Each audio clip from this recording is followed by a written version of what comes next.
Olá, meu nome é Eduardo Barreri e eu estou auxiliando a professora Lia Mara na disciplina de Introdução a Tecnologias da Informação e Comunicação para os cursos de licenciatura à distância da UFJF.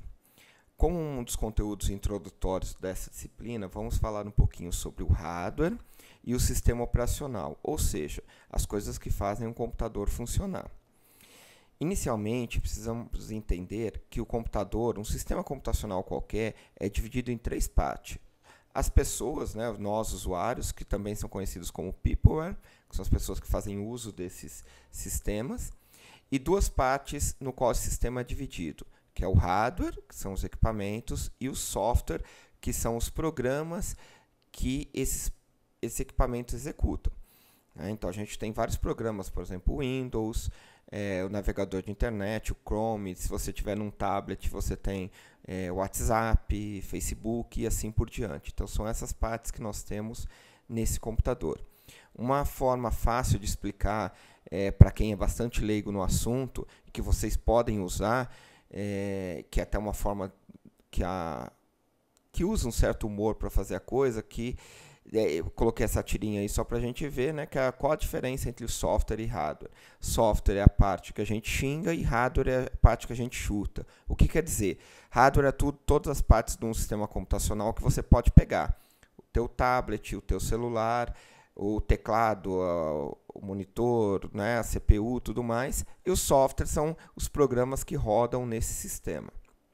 Quando a gente pensa especificamente em hardware, nós temos vários componentes que fazem parte dele. São componentes que fornecem a entrada de dados, ou seja, é a forma de se interagir com esse sistema, que são os dispositivos da entrada, os mais famosos, o mouse e o teclado, no qual a gente fornece informações para o sistema. O computador em si, que classicamente ele é formado por uma CPU, que é a unidade de processamento central, mais conhecida como processador, que a gente fala, o processador Intel, o processador Pentium, processador AMD e assim por diante, e os dispositivos de armazenamento, que gravam as informações necessárias tanto para processamento, quanto para a gente fazer um uso futuro. Por exemplo, um texto que você digita, salva no computador para poder usar posteriormente. E do outro lado, a gente tem os dispositivos conhecidos como dispositivos de saída, que fazem com que essa informação seja externalizada. Por exemplo, uma impressora, um monitor, que permite com que essas informações saiam do computador e sejam entregues ao usuário. Existem alguns dispositivos que nós chamamos que são tanto de entrada quanto de saída. Por exemplo, uma impressora multifuncional.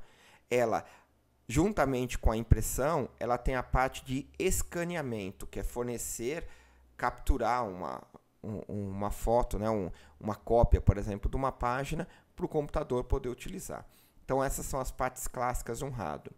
Se a gente pensar no hardware um pouquinho mais a fundo, nós começamos a ver que todo o sistema computacional é formado por uma placa que interliga todos esses componentes, também conhecida como placa-mãe, no qual a gente conecta os componentes principais, o processador, a memória, os dispositivos de armazenamento de massa.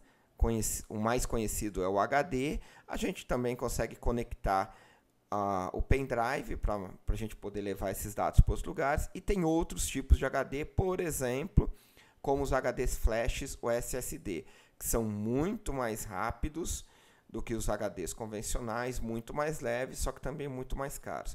Então, além desses dispositivos de funcionamento básico, a gente tem os outros dispositivos que nos ajudam a interagir também com o meio. A placa de som, a placa de vídeo para poder jogar a informação para o monitor e a placa de rede, seja aquele cabinho de rede que a gente tem clássico ou a rede sem fio como é tradicional. Observe que essa placa-mãe, ela não existe só no desktop, ou seja, só no computador de mesa teu. Ela existe no servidor, é a placa principal do teu smartphone, é a placa do tablet, ou seja, ela é a placa que conecta todos esses componentes. Então, o hardware é formado por esses dispositivos, onde o principal dispositivo que a gente tem é o processador. Por quê? Ele consegue fazer com que todos os dispositivos funcionem de forma conjunta e é ele que faz todos os cálculos, todos os processamentos da informação que a gente tem no nosso sistema computacional. Né? Então, a gente costuma a dar grande destaque para ele. Um outro dispositivo que ganha muito destaque é a memória. Por quê? Porque todos os programas que vão ser executados, tudo, acabam sendo armazenados temporariamente na memória. Então, ela é importante para a gente falar. A memória, atualmente, a gente costuma falar em gigabytes. Eu tenho um computador com 2 gigabytes, 4 gigabytes de memória RAM. Então, para controlar esse hardware, ou seja, para controlar esse equipamento, nós temos que fazer com que ele possa ser usado pelos usuários. Se você for relembrar as origens do computador, na década de 30, 40, não existia uma forma de controlar esse equipamento tão simples. Ou seja, as pessoas tinham que manusear diretamente esses hardwares para poder fazer o computador funcionar. A partir da década de 50, eles fizeram um esforço muito grande para tentar tornar esse equipamento um pouco mais próximo do usuário final. Como assim? Tentando tornar ele mais atrativo. Para isso, é necessário tornar esse cara menos complexo. Para tornar esse elemento, né, esses equipamentos, o processador, o HD, mais simples, eles começaram a trabalhar no que eles chamavam de sistema operacional. Que aí vem a definição que eu quero que vocês guardem. O sistema operacional é o software, ou seja, o programa que controla o hardware para facilitar a interação do usuário. Então, o sistema operacional controla o hardware para que as aplicações, por exemplo, o navegador de internet, o Word, possam fazer uso desse hardware, gravar as informações, acessar a rede com facilidade, e os usuários também possam acessar a rede com facilidade. Ou através das aplicações, por exemplo, através do navegador de internet, ou através da interface gráfica do sistema operacional. Então, você consegue ver o que tem armazenado num disco, você consegue rodar um aplicativo graças a essa ideia de um software que controla o hardware e torna ele mais amigável para o usuário final. Uma outra forma de ver isso, essa sinergia toda, é essa figurinha aqui, onde você tem vários dispositivos complicados aqui embaixo, que o usuário teria dificuldade. E os aplicativos que armazenam as informações nesses dispositivos, sem se preocupar no funcionamento direto dele, porque o sistema operacional faz isso para nós. Né? Ele tem essa função bem interessante para nós. Pensando numa forma um pouquinho mais técnica, mas sem entrar muito em detalhes, né? Você tem o hardware, você tem o núcleo do sistema operacional, que são as partes do programa do sistema operacional que controla esse hardware, chamada de kernel. Depois você tem a interface do sistema operacional com as aplicações, que é conhecida como shell. Essa interface é tanto a interface que permite o Word gravar algum arquivo em disco, quanto essa interface gráfica que a gente usa para poder chamar todos os programas, chamar os arquivos e tudo mais. Então, a gente tem como parte do SO o núcleo, que são as funcionalidades que controlam o hardware, e o shell, que é a interface que permite que aplicações e usuários façam uso desse sistema operacional. Mas observe, até agora nós não demos nome para esses sistemas operacionais. A gente só está dando características. E uma característica extremamente importante para ele é que os sistemas operacionais modernos, eles têm que controlar uma diversidade muito grande de equipamentos. Sejam os servidores, por exemplo, o Google, onde a gente armazena as coisas na rede, na internet, seja o computador de mesa, que a gente usa no laboratório de informática com os alunos e tudo mais, que é conhecido como desktop, sejam os notebooks, né, que a gente é mais comum utilizar hoje em dia, e sejam os dispositivos manuais, sejam eles tablets, celulares ou outros dispositivos. Além disso, tem uma série de outros sistemas computacionais que os sistemas operacionais também têm que controlar. Por exemplo, a maioria dos carros hoje em dia tem um computador de bordo, tem que ter um sistema operacional que controla. Vários equipamentos domésticos, como algumas geladeiras, máquina de fazer pão, televisão, tem um sistema inteligente lá dentro, então todas têm que ter um sistema operacional. Mas quais são esses sistemas operacionais na prática? Eu coloquei 2 gráficos aqui só para a gente ver os nomes e entender um pouquinho mais. Os sistemas operacionais que rodam nesses computadores de mesa, chamados de desktops, né, eles são a maioria das vezes, alguma versão do Windows, alguma versão do Linux ou alguma versão do Mac. Tá? Então, são esses 3 principais grupos aí que coordenam. Observe que o Windows detém 90% do mercado dos computadores de mesa. Seja ele o Windows 7, o Windows 8, a versão que você tiver em casa. O Mac, que é o pessoal que é mais aficionado em desempenho gráfico, em processamento de vídeo, agências de publicidade que necessitam muito disso.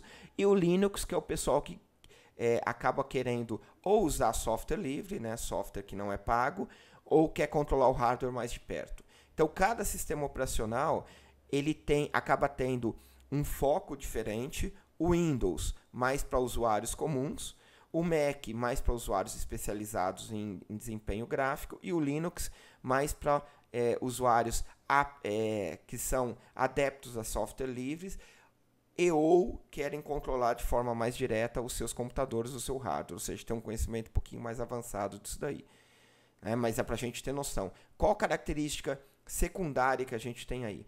Como as aplicações necessitam dos sistemas operacionais para serem executadas, existem aplicações que só rodam no Windows, aplicações que só rodam no Mac e aplicações que só rodam no Linux. Acabam tendo aplicações específicas para cada grupo. Além dos desktops, um outro grupo muito importante para nós são os dispositivos móveis.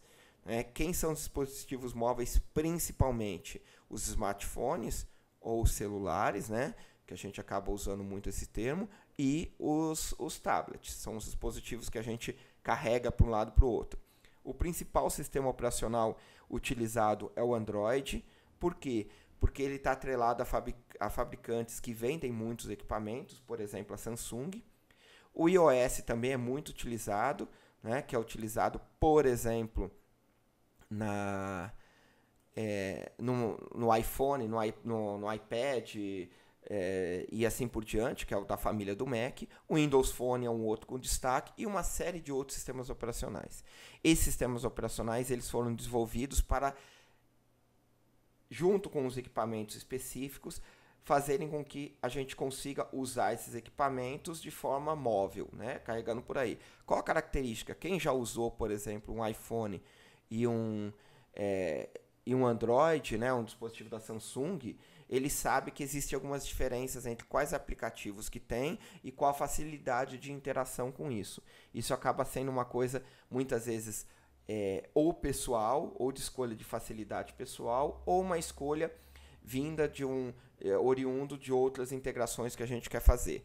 Por exemplo, o pessoal que usa no desktop o macOS gosta muito de usar no celular o iOS. Por quê? Porque eles têm uma integração muito grande. Mac falando com Mac.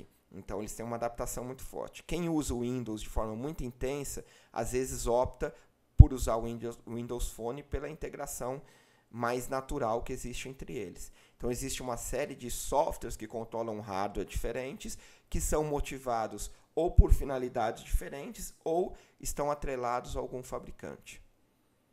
Certo? Espero que tenha passado bem esses conceitos para vocês e a gente se encontra na próxima videoaula. Até mais!